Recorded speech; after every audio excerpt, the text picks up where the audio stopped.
someone who likes to do things in a certain order. So I went to school, check, moved across the country, check, got my career, check, and then it was time to find my life partner to share all of this with. I did not date much when I was younger. I distinctly remember going on one date that felt like a job interview at a coffee shop, and at the end I didn't know how to end dates, so I said to the guy, "Hey, my family and I are going to Boston Market after this. Do you want to come?" And he declined. So I didn't go on any more dates for several years after that. So then once I moved to LA, I was like, I got it together and I'm an adult, so it's time to date. And as you know, you need a lot of hope when you date in Los Angeles. So I joined every single mainstream dating app thinking I would go on hundreds of dates with hundreds of men to figure out who I am and what I'm looking for in my soulmate. So I signed up for Bumble, Hinge, Match.com, OkCupid, eHarmony, Coffee Meets Bagel. I even went on a few Craigslist dates, but please do not tell my parents I did that, all in the effort to find the person I was meant to spend my life with. So I really wanted to optimize the ROI on my dating performance. So if you could fill out a character count on an app, I filled it out with a full essay. I took hundreds of photos of my face and put them on Hot or Not websites to find out which were the most attractive. I appreciated their feedback. I wanted good photos. And I made a spreadsheet about how far I was willing to travel on a said date and then categorized it by the activity. So like if they want to hike in Los Feliz, I've got a hike. If they want coffee in Silver Lake, I've got coffee in Silver Lake. Things were going not well because it's LA, but I was meeting lots of men and discovering more about what I was looking for in my future soulmate. So I wanted to optimize my performance even better. So I started working on the messaging in the dating apps, and I figured out something. I'm sorry to half the audience. Men are not that deep.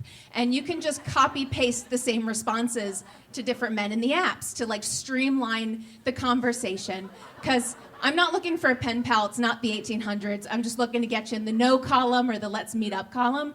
So I started copy pasting the same things to different men. So one week I'm messaging with 3 different gentlemen, and they each ask me, "Julia, what are you up to next week? What would you like to do?" So I give him a little breadcrumb to hopefully lead to a date.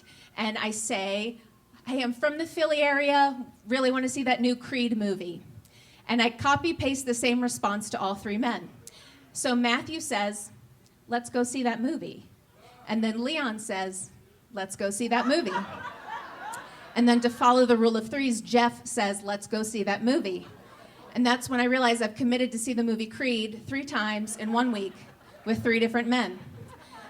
And I stop and I think about it and I'm like, I've had tons of coffee and drinks and small talk with men. What's the big deal about seeing Creed 3 times in 3 nights? It's a means to an end. So I go on the first date with Matthew. We watch Creed. He makes movie trailers for a living, so after watching Creed, he tells me how he would make it into a trailer. And it's exactly what you would expect. And the date's fine. We decide we'll probably go out again, but I can't focus on that because I need to go out with Leon tomorrow to see Creed. So I go out the next night to see Creed again with Leon. And Creed's fine, but it's long. And at the end, like, I'm trying not to have the same conversations with Leon that I had with Matthew the night before, but I can't focus on that because I have to go see Creed again tomorrow with Jeff. And Jeff texts the day of, and he does the flaky thing of like, "Oh, do you really want to see Creed? Or we could just like grab a bike, go back to my place." And I'm like staring down the barrel of watching my 9th hour of Creed. And I'm like, "Yeah, let's just go back to your place, it's fine." So I skip out on that. And while I'm with Jeff, I have this epiphany moment in my online dating career of like, are any of these people anymore to me? Like, I'm seeing them as numbers and rows in a spreadsheet, but are these human beings? I'm trying to find my life partner, and I'm just trying to like completionist, see as many people as I possibly can. And it's really a turning point. And so I take a break, I stop copy pasting responses. And a month later, someone named Johnny messages me on Bumble and asks if I want to go on a date. And I put my spreadsheet away. I'm like, "It's up to you. Tell me where to be." And he asked me for a neighborhood, and I say, "I really like Los Feliz near Vermont and Hillhurst. There's lots of places to eat nachos." And so he pitches a date, and he says, "I have 4 locations that we're going to go to, and if the date's going well, we can progress from location to location throughout the evening." And I'm like, wow, this guy must have his own spreadsheet. This is amazing.